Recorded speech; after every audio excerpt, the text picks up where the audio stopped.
Legacy. What are you doing for the next generation? And what are you doing for your current generation? When you die, nobody cares what car you drove. Nobody's going to care how big your house is. And also, what are people going to remember you for? Now, I'm not saying to live your life trying to create some false sense, but when you make every decision, I want you to think, how will this impact the next generation? How will this impact my legacy? And I guarantee you, you'll make better decisions. And I think we need short-term, right? We need to pay our bills now, but we need to do it in a way that isn't going to negatively impact our future. And beyond our own personal future, how is it going to impact your future after you leave the current body that you're in?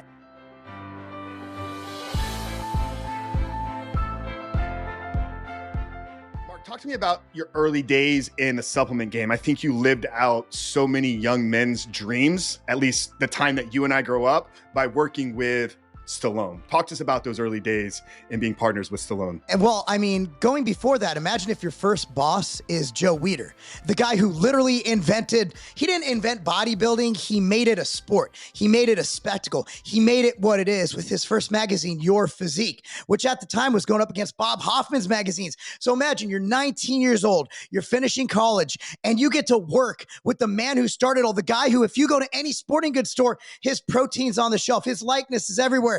And it was a great way to start a career. And to segue that after Weider working with Sylvester Stallone, I mean, that was the next logical step. Let's start a supplement brand. Because at the end of the day, what I did at Weider wasn't even supplements. It wasn't even sport nutrition. I sold ads, and then I moved into marketing. And then we were bought by American Media, which is the Inquirer, the Star, Mira en Español. I'm dealing with Nike. I'm dealing with Nissan. I'm dealing with Toyota. I'm 21, 22 years old, making crazy money. At that time, the magazine world was nuts. Like, it was the land of sales and cocaine, baby. Like, it was, and we were in that. And we were actually, I was at American Media. Remember the anthrax scare after 9/11? That was us. That was us. That was American Media. So I got to witness all that at a young age, start a company, get fired from Sly's brand, even as a founding shareholder. But all I have to say about that is that they went bankrupt and I'm still here. So Sly's an interesting guy. I can't say I was like with him all the time, but I got to partake in a lot of company parties. That is probably why we went bankrupt, because they spent money on stupid stuff. And I got, at the age of, I was 24 at the time, I'm sitting in meetings with Gore's Technology, which is a multi-billion-dollar investment group. So the amount of experience that I got by the age of 24 years old has led me to be who I am today. Someone who's, working, not only managing my own businesses, but through the acquisition of Ambrosia, I'm also working with a brand called Brandless, which is Onward Partners is the overall brand. So every day I deal with very talented people who I learn from every single day. And the one regret I have in life is starting a business too soon, because I really enjoy working with smart people, and I get to work with smart people in my brands, but to see different leadership skills, I think is great. So it's been a blessing since 2022 with the acquisition, just being a part of this team, but at the same time, being able to take what I learned from that and apply it to the other businesses I own. And if you say, how do you own all those businesses? Elon Musk, I believe, owns 7 businesses over $1 billion in value. If Elon can do 7, I can do 4. And I'm not, but just to let you know, I'm not a billionaire, guys. I'm not Elon. I'm not at that level, but I do have an exclusive show every night on X.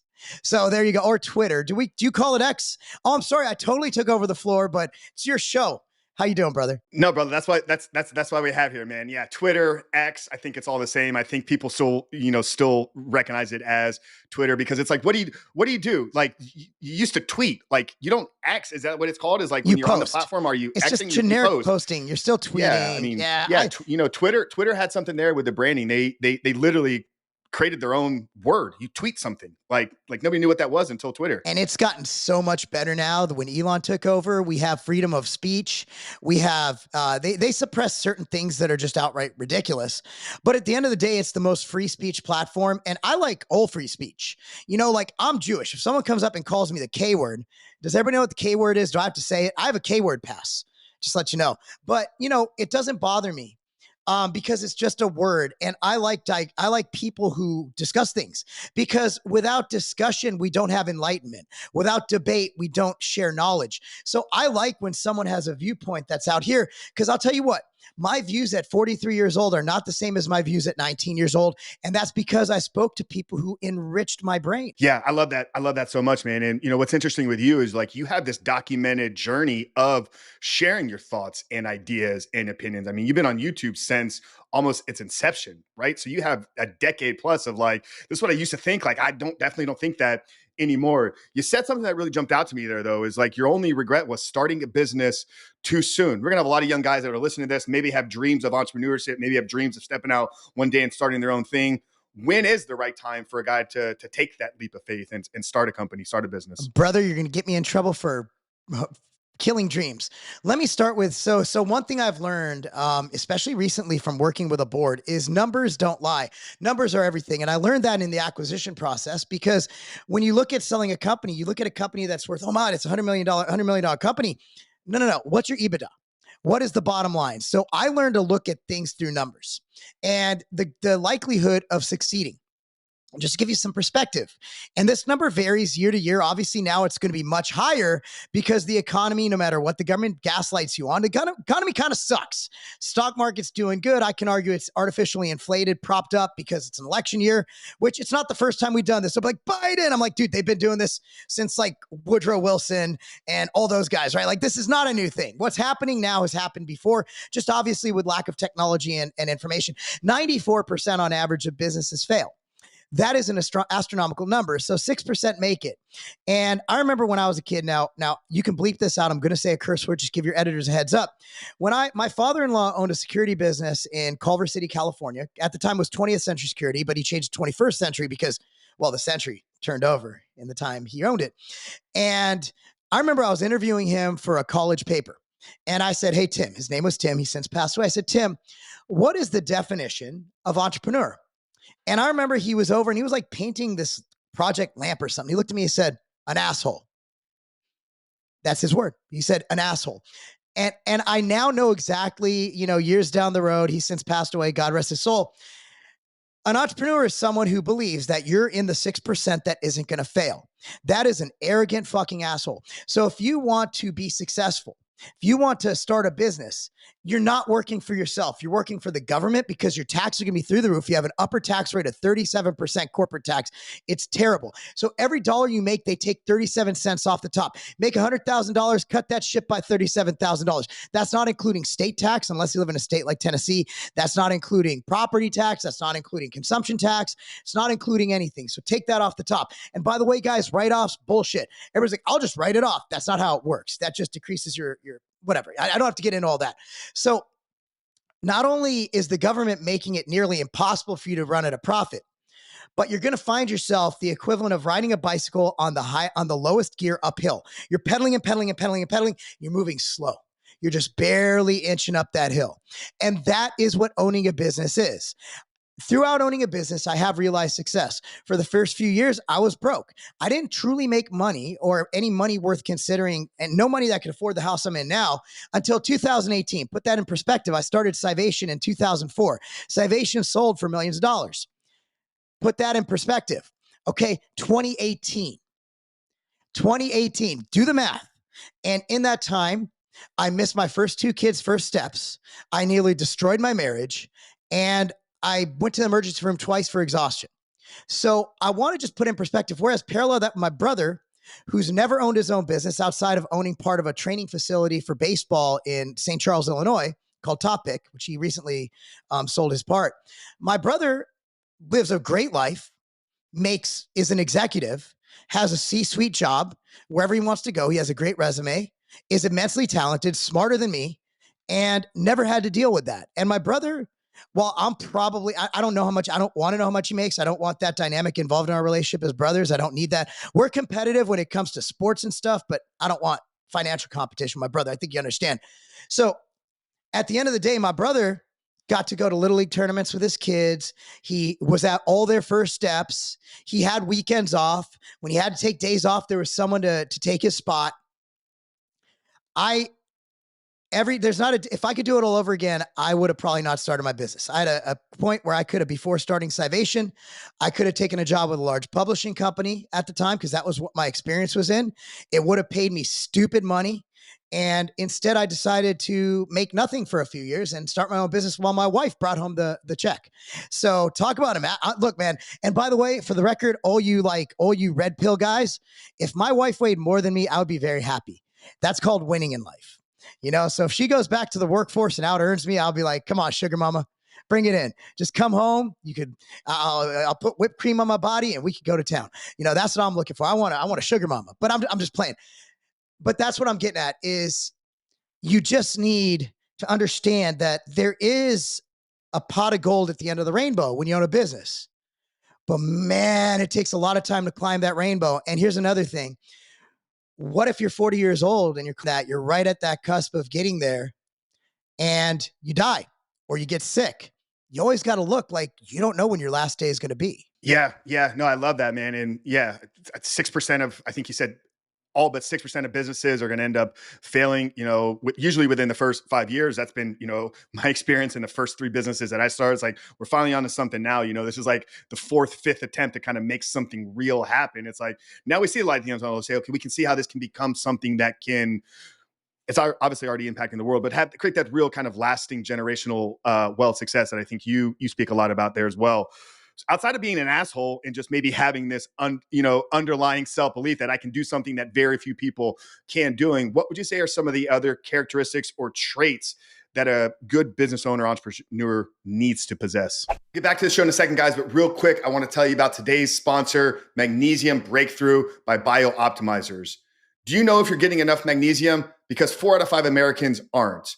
And that's a big problem because magnesium is involved in more than 300 biochemical reactions in your body. Today, I want to talk to you about the most common signs to look for that could indicate you're magnesium deficient.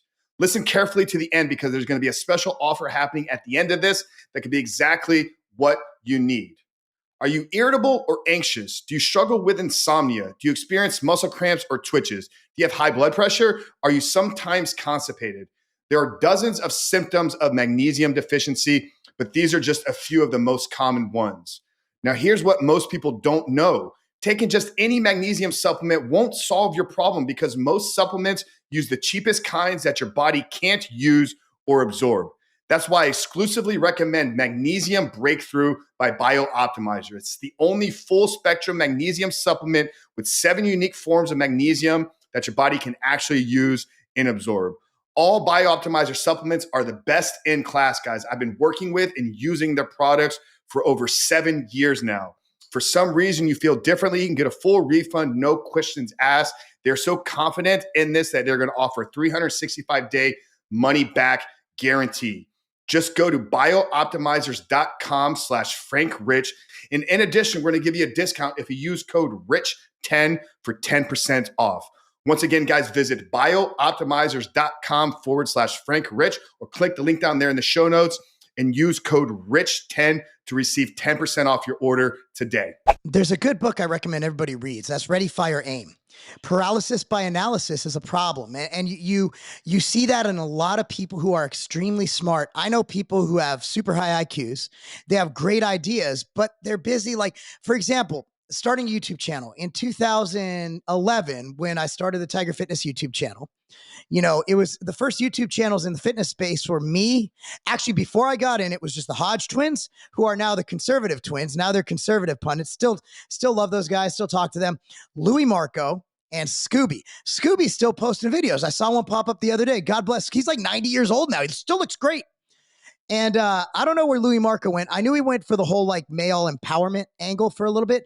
I've stayed with the fitness angle. I'm going to keep doing at least 3 fitness videos a week. I have over 7,500 videos on YouTube. But I've moved more into political and current events sphere because that's what is passionate. And to be honest with you, like you can only do so many videos on, there's like nothing's news happening in fitness. Like a bicep curl is still a bicep curl. Mike Israel reinvented the wheel with full ROM. It's like, wow, you mean we're supposed to move through the full range of motion? Fuck, thank God he came out with that. But yeah, they're basically regurgitating. Have you seen lengthened partials? Like that's called we call that a burnout. Like this shit is so boring. Like fitness just is just it nauseating how boring and recycled and talentless it's become because everything's already been done. There's only so many ways you could stimulate a muscle. So for me, it's like, let's go outside the box. Let's talk about stuff and build this other area, which is current events and news. And I've had the fortune of going on podcasts like Tim Pool and all these. So I've had these great opportunities. Luke Rudkowski, I'm regular on his show. I'm going back on Fit and Fresh on the 10th because, I'm hip to them hoes. And that's just how I roll. Yeah, I mean, well, for your crowd, they know the kind of girls they have on that show. We have a lot of guys that end up, they go down that fresh and fit rabbit hole and they realize that it's not actually where they want to be in life. And then they end up finding me. It's like once they've kind of explored that red pill space, like, and then they find me and the things that we talk about, it's like, okay, Frank, you have a message that speaks more to like actually being a fulfilling man in this world, starting a family, like being a husband, being a father, being a leader in the community, not just running through random chicks. Like I've had so many guys that fell into that trap. I think that's the goal that Myron has over there. I'm friends with Myron. Obviously I'm friends with Fresh as well. But Myron, again, like I'm so good friends with him, I don't even know him as Fit. Like he's Myron. So Myron is a very, very good guy. He has the right intentions and he speaks truths as he sees them. And there's a lot of truth in what he says. It's about male empowerment. I think there's something to be said about bringing the power back to the male. But again, like I hate when you have to preface things nowadays with, well, I don't agree with everything they say. Well, no shit.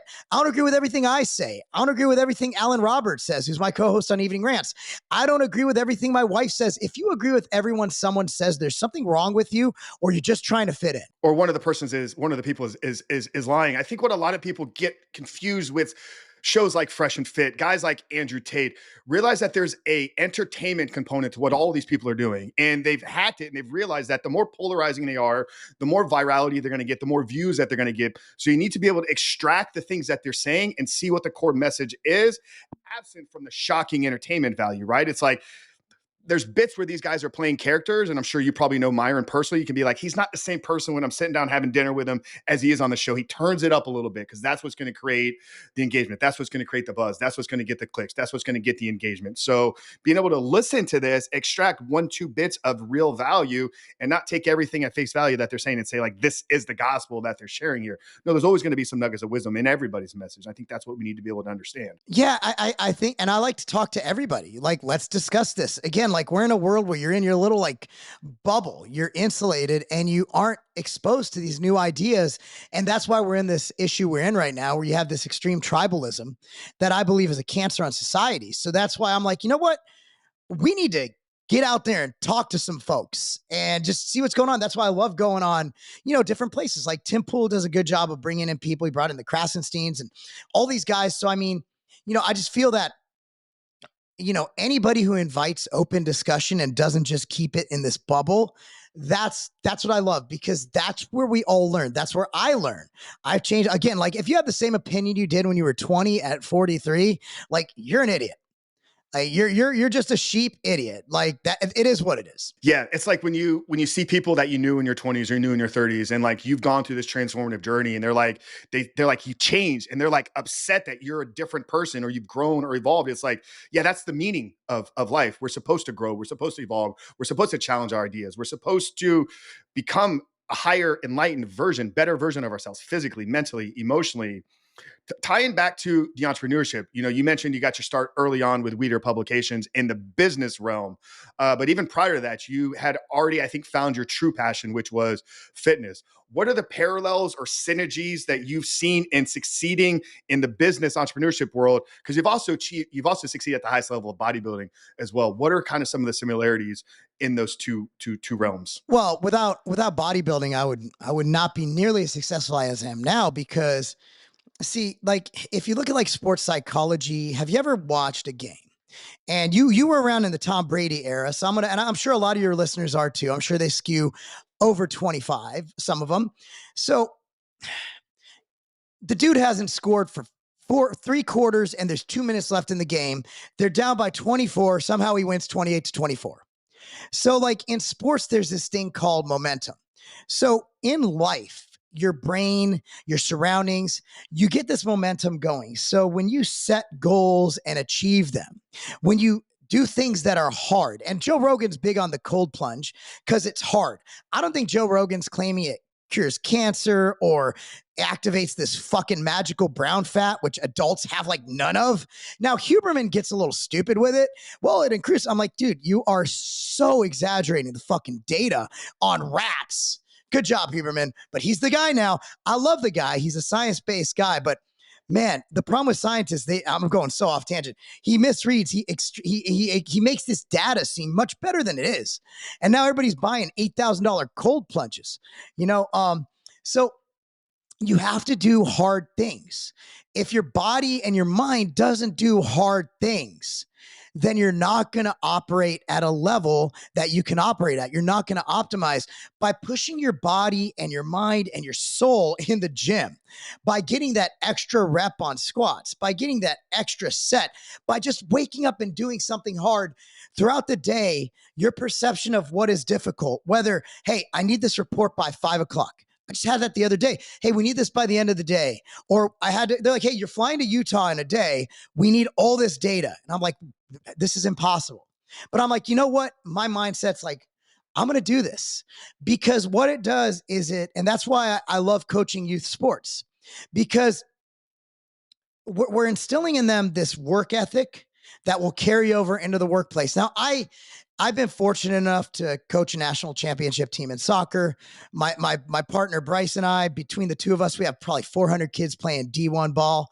Like we have ballers, but like we'll be lucky to have one or two professional athletes. These kids are not going to make money playing sports, but they'll come back to us and they'll be like, they'll be working jobs and making 6 figures a year.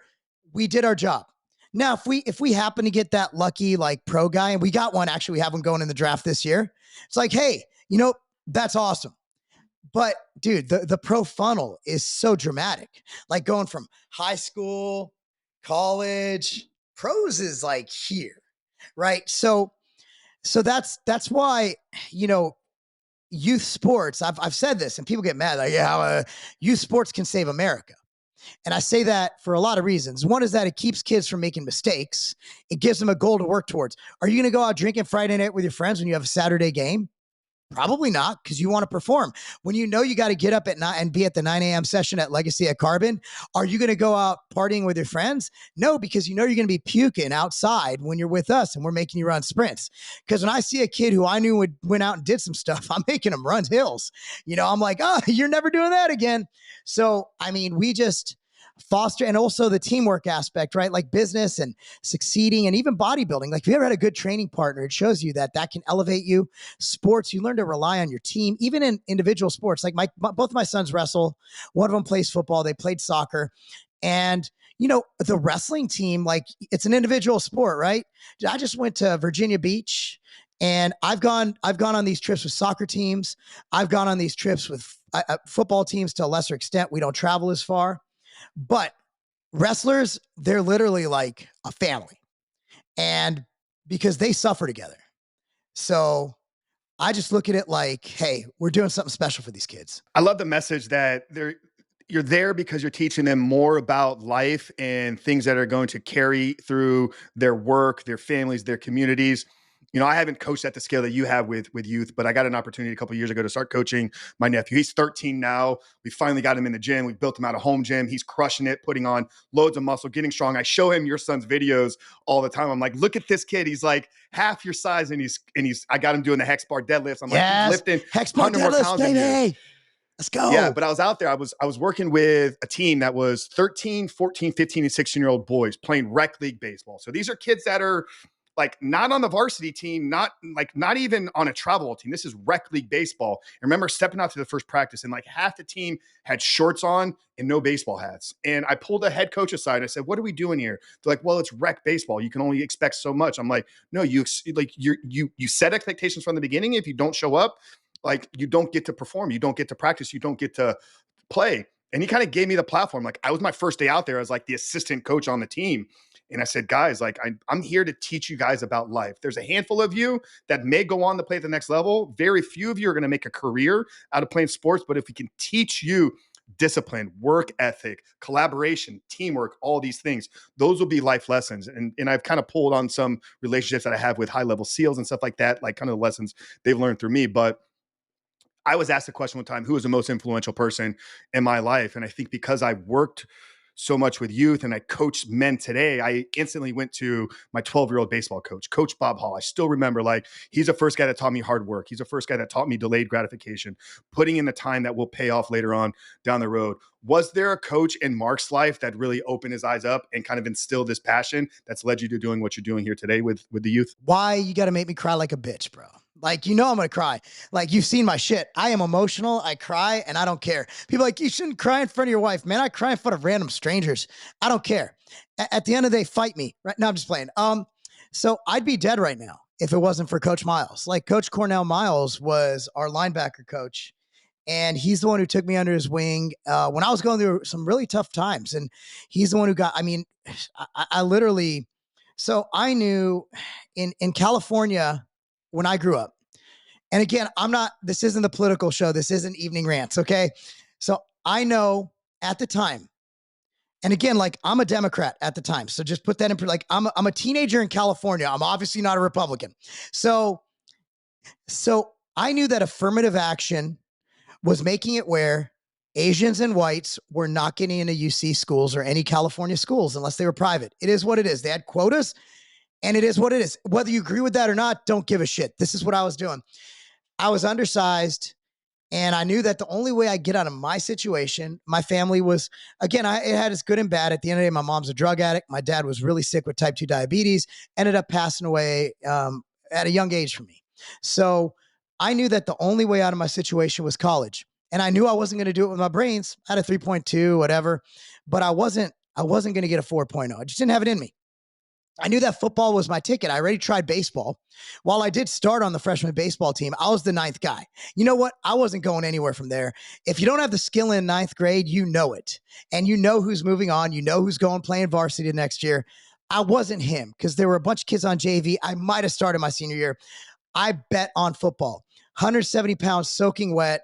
And Coach Miles used to train with this kid. His name was Leon Hatton. He was a year older than me, outside linebacker, going into his senior year, going for broke, trying to get that D1 scholarship and trying to win state. There were 2 words we knew. We only knew 2 things. We knew state championship and we knew D1. We knew nothing else. We didn't think about anything else. We didn't know anything else. One day after school, I mustered up the courage, and Leon and Coach Miles, we'd have our 1:30 to 2:30 training session for the team.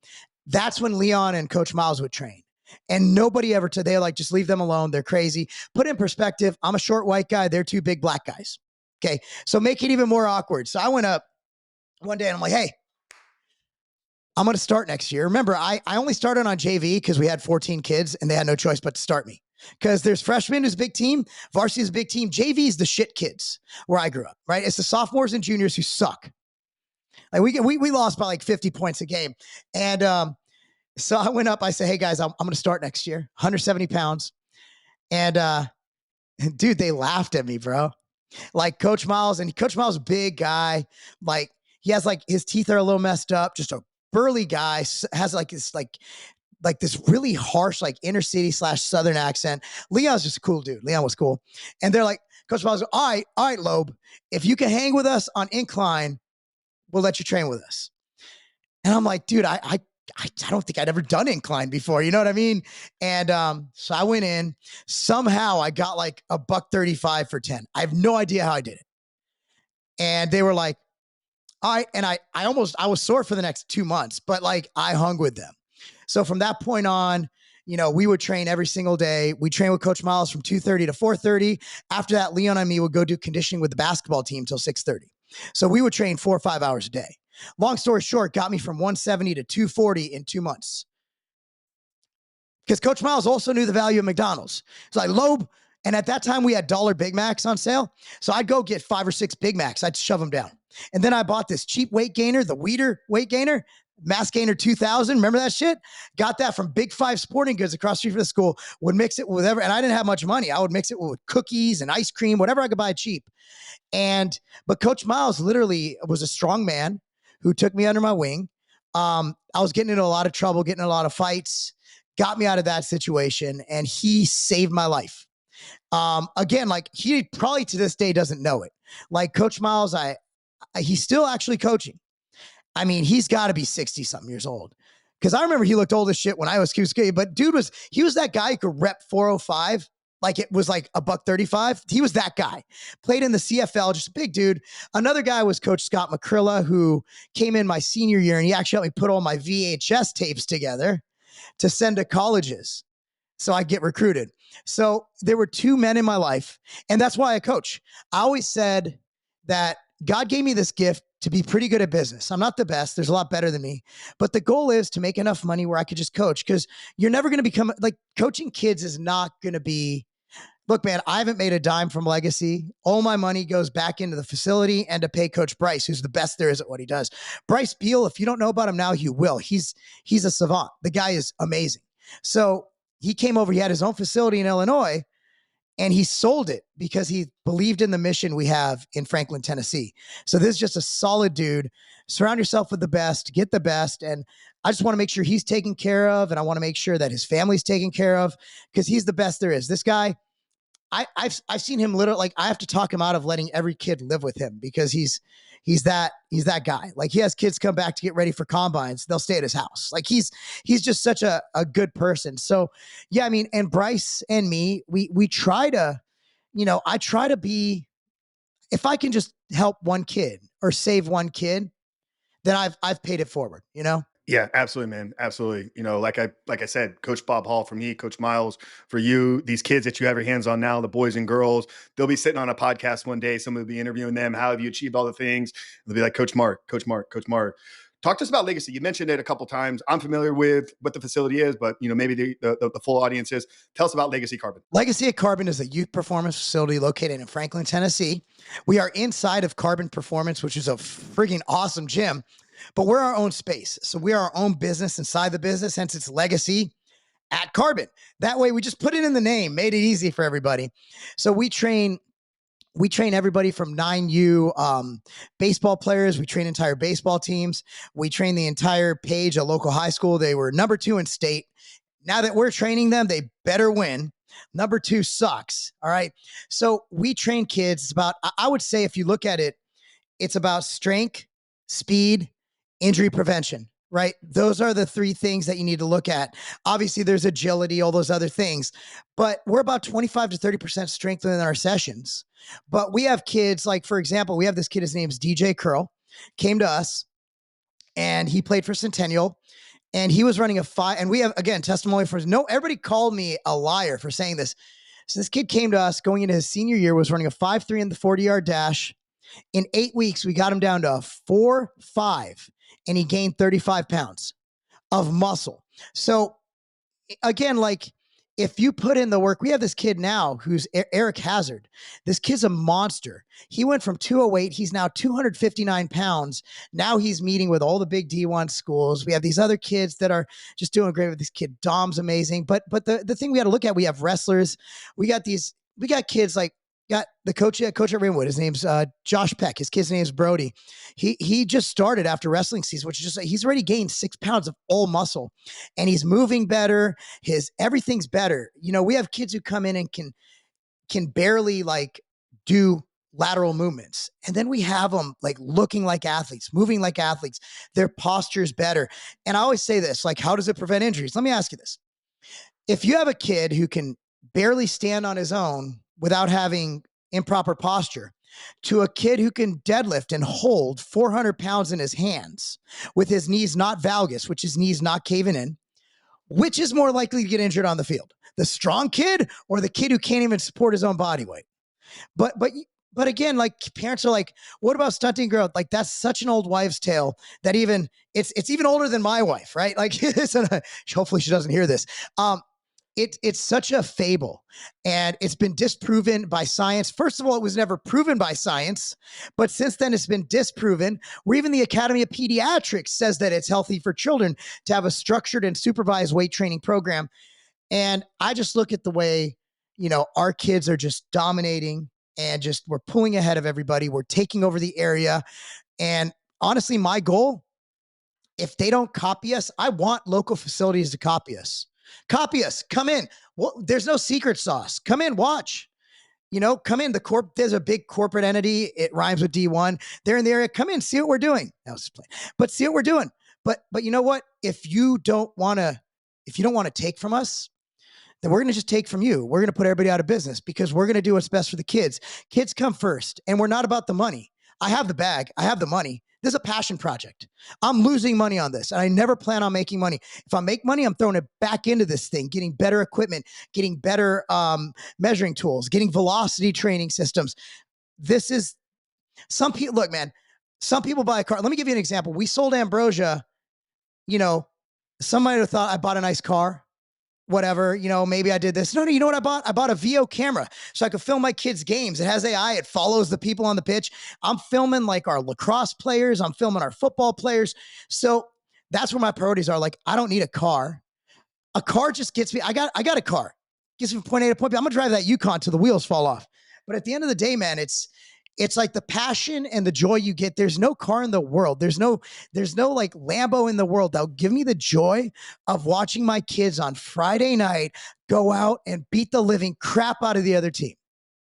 That's what makes me happy. That's what makes me smile. Yeah, we got to make competition great again, man. This whole generation, that kind of grew up with participation trophies, and it's like we're not really out. I went to a Little League game. It was young kids, obviously. I think 8, 9, 10 years old, maybe. They weren't even keeping score. And they're like, oh, they're just out here to have fun. It's like, you have fun when you're 4. You have fun when you're 5. Like by the time you're 8 and you understand the rules and the kids are pitching to each other, keep score. Like you got to have that competitive nature. The world is competition. Business is competition. Fitness is competition. The dating marketplace is competition. Buying a home is competition. You got to begin to teach these lessons. I literally said you want people to kind of swipe what you guys are doing and kind of steal all the secrets. I'm not sure the last time you were in Tampa, but the Powerhouse, which used to be downtown, moved a little bit norther onto Hillsborough. I'm not sure if you've been to I think I have been. And how long ago was that? This was in 2017. They moved the location, and they originally had a D1 in there, and then that ended up getting bought out by a former college player. I think he played in the CFL as well, maybe in the AFL, Taylor. But he's built a Trench Academy out, which is very similar to what you guys are doing with Carbon. So they work with pro athletes getting them ready for the combine. They got the back behind the building facility out there. But they got kids on Saturday morning that 7, 8 years old that are out there hitting dummies, lifting weights. So for the parents that maybe don't have access to Carbon, can't get into the Trench, and they want to kind of start working with some of their kids at home, they have a lot of fathers that are going to listen to this. You said it's never too soon to start, so we know kids can't start at any age. What are some of the basics that I guess maybe a father, a kid, parents can kind of begin to do with their children to begin to make some progress moving forward if they don't have access to the facility like you do? I mean, looking at what we do now, if you do need assistance, I'm not going to do a sales job, but we do offer correspondence coaching. I know Doug Miller is core nutritionals. So we actually coach Doug's kids. By the way, his kids are genetic freaks like him. And I still to this day hate Doug for having better genetics than me. But he's also the hardest worker in any room. Like Doug Miller, the only reason I ever disliked that guy is because I'm immensely jealous of him. Like dude was like his high school valedictorian. Fuck that guy. But no, I'm just playing. Doug's my boy, but we train his kids. We do the programming. They send videos. We send tutorial videos. So we do remote. If you go to legacyatcarbon.com, you can sign up for online coaching. That's something we do.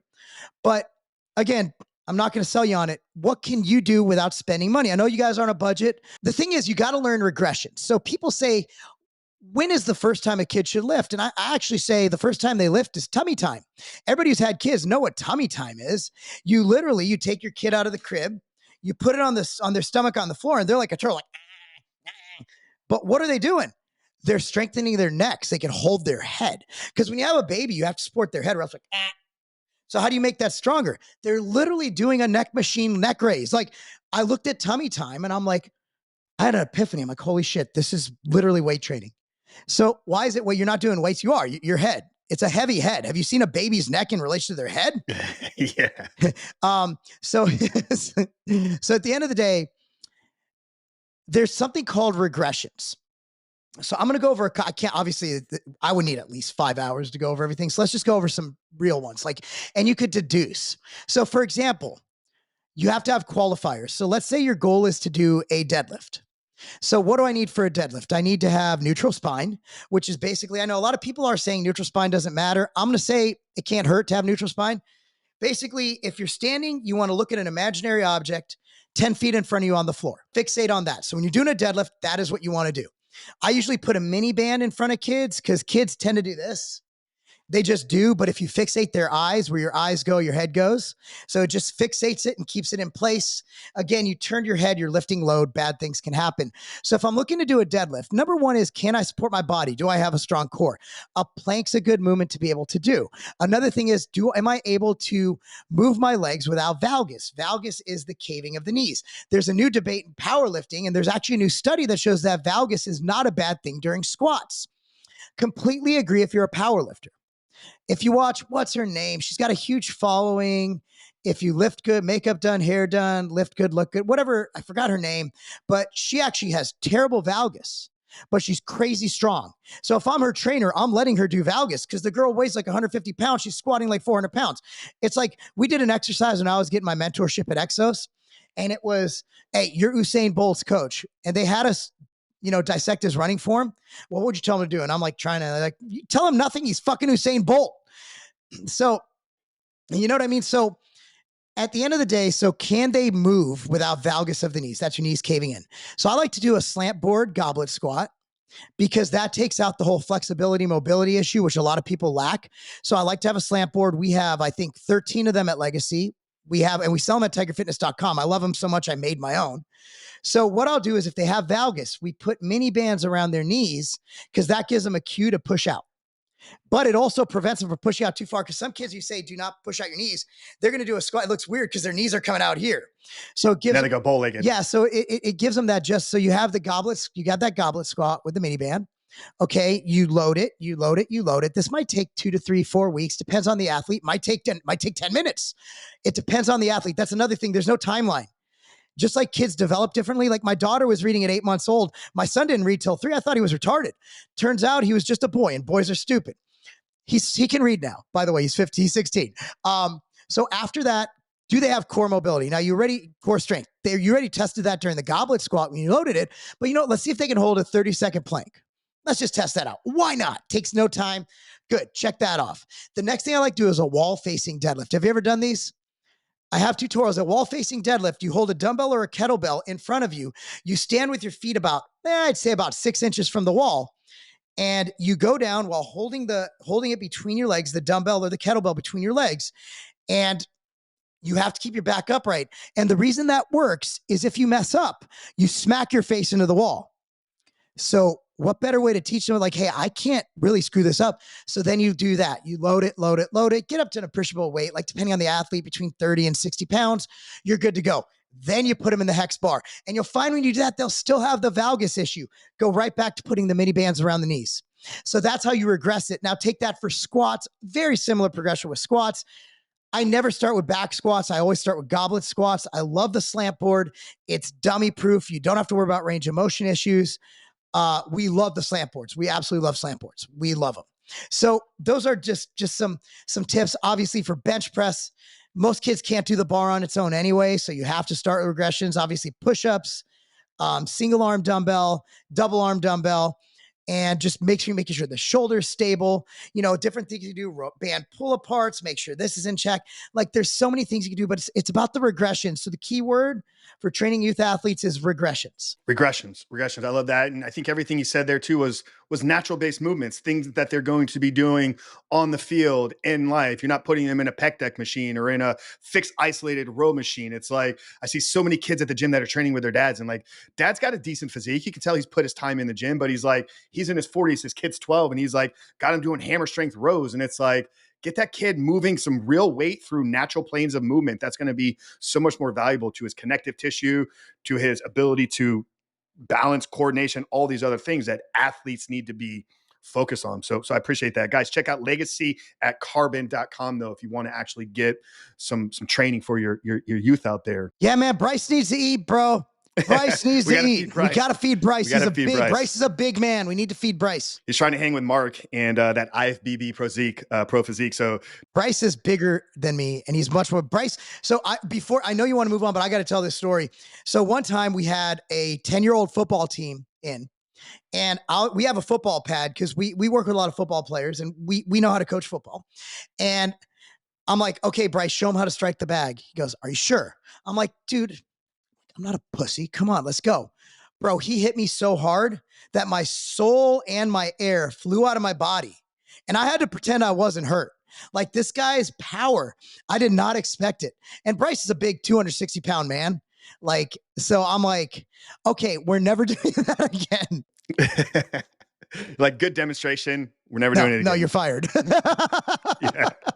Talk to me about winning your IFBB Pro card. You've had obviously a very decorated fitness career. I think you were a pro natural bodybuilder early on in your NABA. So I competed naturally in the NPC up until I was 27. Then I got blood work back that said my testosterone sucked. It was like 70. So my it's so bad, my general practitioner put me on test. Like that's how bad it was. For those of you who've ever dealt with doctors, GPs do not like putting you on test. But he's like, dude, if we don't put you on this, like you're going to risk problems. So anyway, yeah, I competed. I never competed in a natural show because to me, again, like I'm a guy who, I always felt that, and again, I helped start the, ANBF. I love natural bodybuilding, but I always felt like it was lower and I never wanted to compete it was like playing arena football when you could play in the NFL. And with bodybuilding, you don't have to make the team. You just have to pay $50. So I'm like, I want to go against the drug guys. So at 27, I started TRT. And in 2013, I got my NABA Pro card. NABA at the time was crushing it internationally. It was a competing professional organization, IFBB. And I was doing that show as a warm-up show for nationals, and I ended up winning it. And then they're like, well, you have to give up your NABA Pro card to compete in this. And I'm like, I just won it. And so then I retired for 7 years and boxed. Yeah. And then after boxing, you made a comeback into the IFBB. And I remember when you won that, like, I mean, you made a joke about moving to tears when you shared the story of Coach Miles. I don't know if you moved to tears when you won the IFBB Pro card, but I remember you talking about how it was one of the most proudest moments of your life. And I don't want to put those words into your mouth, so correct me if that's wrong there. What did winning the IFBB Pro card mean to you at over 40 years old, having accomplished all the things you have in business, career, family, all these other things? Like very few guys make that comeback when they have the calendar of things that they're doing on a daily basis that you were. I think I actually tweeted it today. When I won, there were two texts that I saw first. One was from Jay Cutler. Shout out to Jay Cutler. He was the first one to text me. I don't even think he knows that, but he texted me like the minute. I mean, it was like if you look at the timestamp. But the other was my family sent a video of them celebrating. I just posted on Twitter today, X. I tweeted it, and every time I watch that video, I cry because it's one of those things where I always tell my kids that if you work hard, it might not happen tomorrow, but you're going to win the war. And also, if you've ever been on the internet, it's an extremely toxic place. A lot of people say a lot of mean things about me. I still don't know why. It's probably because I'm opinionated and I do have some lagging body parts. I mean, people like, your arms are small. I'm like, I have a mirror. I do. I can see.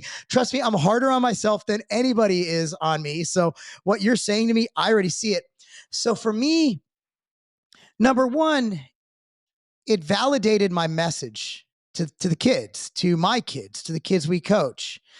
And it was that, hey, if you work hard enough, good things will happen. It might not happen tomorrow, but keep working hard. And it just, because I keep telling my kids, I'm like, hey, winning is everything. Like you have to work to win. Winning is life. You have to win in life. So it validated that message. Because I've been saying it, it's like, well, what have you won lately?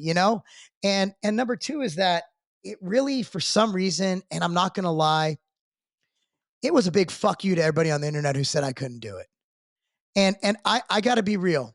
Like my life is 100% driven by revenge.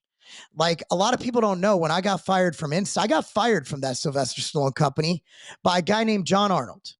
And he fired me because he said that he basically, his reason for firing me, he said, well, the account seemed to like you, but I don't like you.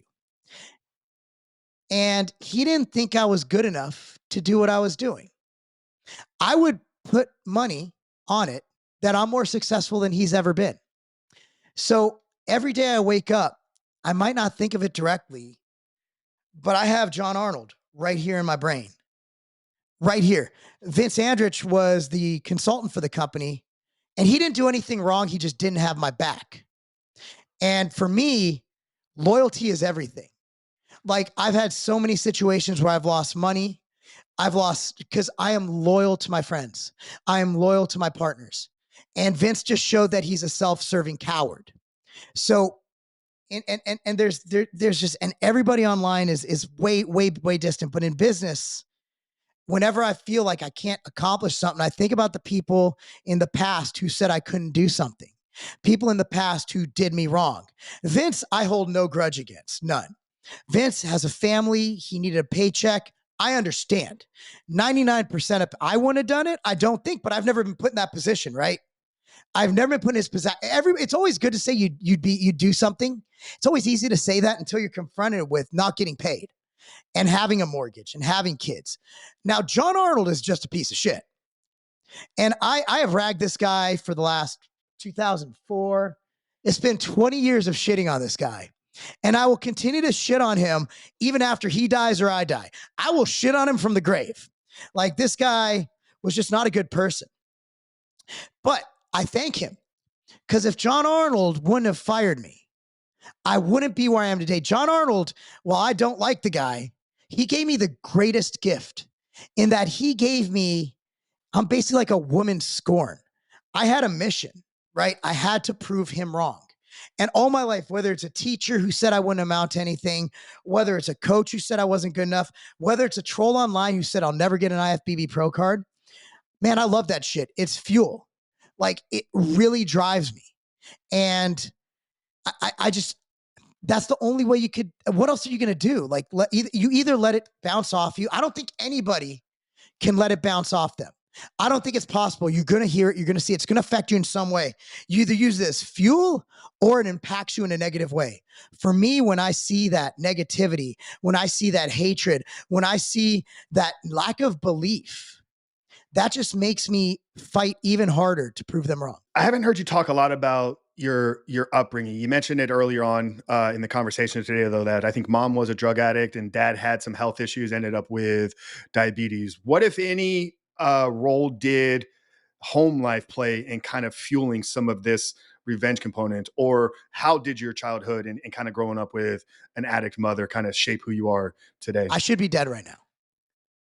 Like, the situations I put myself in as a youth, I should be dead right now.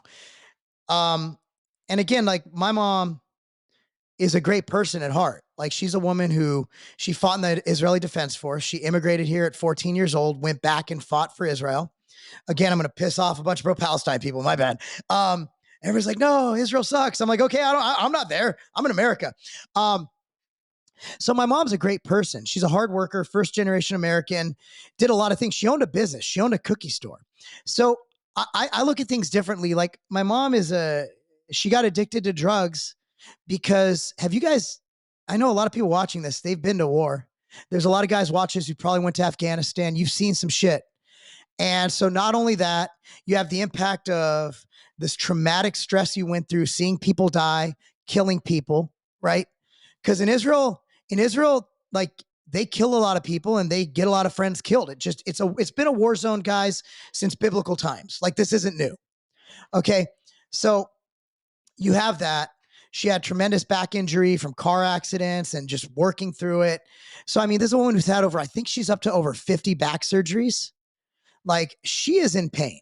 So she's a victim of drug addiction. And, you know, it's one of those things where it is what it is. You know, and my dad would travel, or at the end of my high school tenure, he was having a lot of strokes and, you know, really, he lost his vision. He lost his hearing. So, you know, I was alone. Like, I raised myself from pretty much, I'd say, the age of probably 12 on. Like, I had to figure out like, I can't imagine my 16-year-old fending for himself. I was doing it at 12. My 16-year-old just figured out how to use a microwave. I'm just playing. So yeah, so you had to figure things out. And at 16 years old, you know, number one is Coach Miles came along slightly before then. So I was starting to get out of that situation. And at 16, hold on. So at 16, you know, I was, my wife asked me on a date, and that's when I turned it around. Because, and at the end of that, I got off the street life, and I had a reason to live, and it was football and my wife. That was it. I had training and had my wife. That was it. So I was fortunate. And so every day I'm driven to not be broke. I don't want to mess up. I don't like, up until like my dad got sick and my mom had her problems, like my life was pretty awesome. Like we owned a cookie store in Simi Valley, California called the Gookie Cookie Company. Like life was good. And then it seems like overnight it just fell apart. And so every day I'm so afraid of failing that I keep working harder and harder to not fail. Appreciate that, Mark. Really, really do. You know, as much of this fun character, not that you play, but that you are, this personality, joke and pulling. We're kind of gone all these kind of different rants and tangents here. Like you showed the real human side of you there, man. So I really do appreciate that. And, you know, if Katie hears this, like the impact she's had on you and what that moment did, not just for your life, but the thousands or tens of thousands or millions at this point, then you've been able to reach through everything that you've done. Like it truly has been world changing. And we appreciate that. And, you know, it's true honor to have you here today, because I remember, man, you're somebody that I, you know, before going to the gym, I'm like, what's going on tigerfitness.com today? Like the pec pump and all that stuff, man. So, you know, you've had an impact on me and so many men out there. So we really, really, really do appreciate you. What advice do you give to, you know, I know you've been on Fresh and Fit. You talk a lot about being a man, masculinity, like where the world is going. What advice do you give to young men that are out there that are, you know, maybe not 16, maybe they're 25, maybe they're 35 and they're still trying to find their way. How did they find a Katie, or how did they find a Coach Miles, or what's the best piece of advice for a guy right now that is looking to find his way in this world? Well, I think every interaction you have, make it a good one. Like make your impression on people good. Like be nice to people. Strike up conversations with the clerk at the grocery store. You know, talk to people. Be nice. Be an extrovert. Get out there and network. And honestly, just be a good person. Like I don't know what the dating scene's like. I couldn't tell you how to pick up a girl. I don't know. Like my wife's here. I didn't have to date like outside of like teens. So I couldn't, like, dating is much different now. You got Tinder and Match.com. Back in the day, we had the mall and like, and the cafeteria. Like I couldn't tell you how that works. But as far as men go, it's a pretty simple adage to live by. And that's the harder you work, the luckier you get. A lot of people come home and they're done. And I know it sounds counterintuitive. You only live once. You want to have fun. But if you want success, you're going to have to sacrifice. You're going to have to work more hours. You know, when I started at Weider, the first week there, and I'm 19 years old, I knew that the first guy got in there at 7:30. So I got in there at 7. I knew that my boss, Laya, who I'm still friends with, Laya Clark, I knew that he was Hawaiian and he didn't start his day till 11. He left at 7:15. So I would get there at 7 and I'd leave at 7:40 because I made sure I was the first one there and the last one to leave. Now, guys, I understand it's hard to find enough money to live with the world right now. There's so many opportunities to make more money, whether it's Grubhub deliveries, whether it's Uber driving. Keep working, invest your money. And if you find a project that you love, don't quit your job and just do it. Moonlight with it, build it, build it, build it, build it. And when it's big enough, then go all in. You got these Gary Vee types who's like, just give up everything, follow your dream. Gary Vee was gifted a multi-million-dollar wine company from his parents. Gary Vee doesn't know what it's like to be broke. So keep the income coming in. Take your opportunities to make as much money as possible.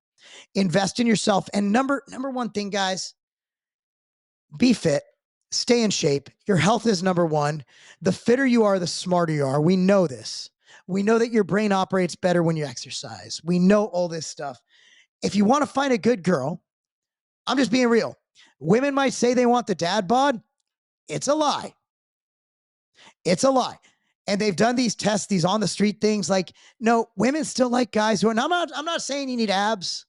I'm just saying don't be fat. Be in somewhat a good shape. If you're just simply not fat in this competitive atmosphere, you are winning. Like you're going to find you're going to find that you will have plenty of women to choose from what I see. Again, not personal experience, but just simply being fit. Because what do women want? They want protection. They want support. They want someone to provide for them.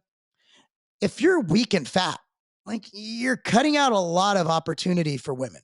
So don't be weak. Don't be fat. Well, your body and your image is your business card these days, right? You're going to get more opportunities in business. You're going to get more opportunities coming your way. You're going to get more opportunities in the female dating marketplace. It's interesting that the whole dad bod conversation, I think that there was a viral clip that went around that like girls on the street were shown kind of two images. And it's like, which one's the dad bod? And I think the one that they actually picked was like sebum off season. Like their understanding of what a dad bod really is just a little bit thicker of a guy, like not a true like Homer Simpson physique. Like you said, girls want a guy that is strong, can protect. Maybe he's not peeled to the core, right? That's that whole Joe Weider lie. We talked about that a few episodes back. Like when you get ripped and shredded, like, and have girls just kind of hanging all around you. If anything, you're gonna attract more men if you get too lean. Dude, right? So when I was younger and better looking, like, dude, I got so many offers to do like gay stuff for money, and like my wife would be like, "How much?" And I'm like, "You can't be my pimp, Katie. No, you can't." I'm just playing. Like she wasn't going to pimp me out. Now my daughter would pimp me out. One time, this guy brought me like a gift bag, and at this event, and it was like stuff she liked because it was like gay guy stuff, and gay guys and white girls very similar in their likes. And so it was like, she's like, "Dad, you need to do this more often." I'm like, "Really?" I'm like, "Are you trying to be my pimp?" So yeah, the getting in obscene shape, again, it's not attainable for most. You have work, you have kids, you have priorities. It's a lot of work, but you can be in really great shape with 45 to 60 minutes a day and just not eating like an asshole. And I always tell the guys, I coach and mentor a lot of young men that are in their 20s. If you're single in your 20s, you don't have a family, you don't have the responsibilities, you're finding your way, maybe you're just getting started in business and entrepreneurship, that is the time to build as much muscle as you possibly can. Do with your physique what you can, push it to its limits in its 20s, because then in your 30s, when you get in your 40s, I turned 40 last August, it's like you get to pay, it's like that compounding interest pays off. It's like you put the work in when you're younger, then when you're 40, you don't have to go as hard. Now, if you love to train, which you do, I still love to go hard in the gym 5-6 days a week. So I'm still going to push it, but I wouldn't have to because I spent 20 years building my physique through my teens, 20s, and even into my 30s. So yeah, love that so much, Mark. This has been incredible, man. Really grateful to have you on here today. Tell the guys where they can best connect with you. What are you most excited about right now? You've talked about selling ambrosia. You got a few different companies. You got the Outbred Bar, Tiger Fitness, MTS. You got your coaching. Where do you want to point these guys to maybe explore, go a little bit deeper with you, and then we'll wrap it up with a last and final question here. Ambrosia is still near and dear to my heart. I still my brand. Right. I just have awesome partners. Like, again, I love these guys. So Planta and the Ambrosia line, we're available at all Sprouts locations. We're available at Vitamin Shop, tigerfitness.com, ambrosiacollective.com is our home. If you want to go give Sprouts and Vitamin Shop some love, if you happen to be there, always helps with that relationship. Tigerfitness.com is my site. Everything you buy from there supports me. MTS Nutrition, the Outright Bar, as well as Pump Chasers. Those are my brands. Take a look at those, especially on social media. Obviously, Legacy of Carbon went over that. On social media, it's at Marc Lobliner on Twitter, Instagram, and yeah, those are the main two.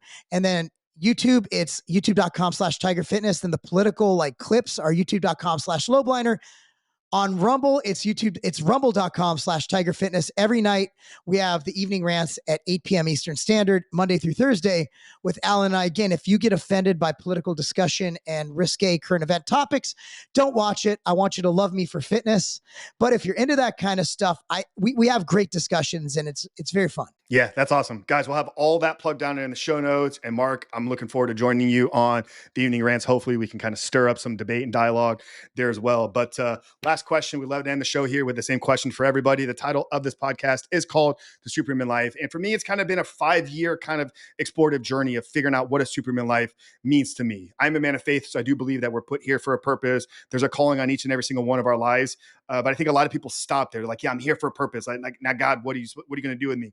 I think we need to be very intentional about our personal development, our growth, and then how we bring and foster that purpose into the world for the service of others. So when you pair all that kind of together, it's more of a belief system for me living a superhuman life, but I love to always get the guest take. So IFBB Pro, CEO, founder, Marc Lobliner, how would you define living a superhuman life?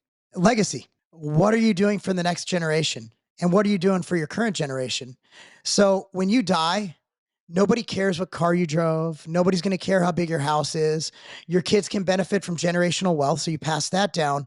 And also, what are people going to remember you for? Now, I'm not saying to live your life trying to create some false sense, but when you make every decision, I want you to think, how will this impact the next generation? How will this impact my legacy? And I guarantee you, you'll make better decisions, because a lot of us look at the short term. Oh, here's a way to make $200, but will that impact your ability to make $2,000 later on? You're going to see a lot of that with the OnlyFans girls and a lot of people selling themselves or posting, risque pictures on the internet. That's going to impact their ability to develop as a human being and as a person, as a career person later on. See 19-year-old girls selling their ass on OnlyFans when they're going to go and they're going to get a degree, they're going to pay for their college.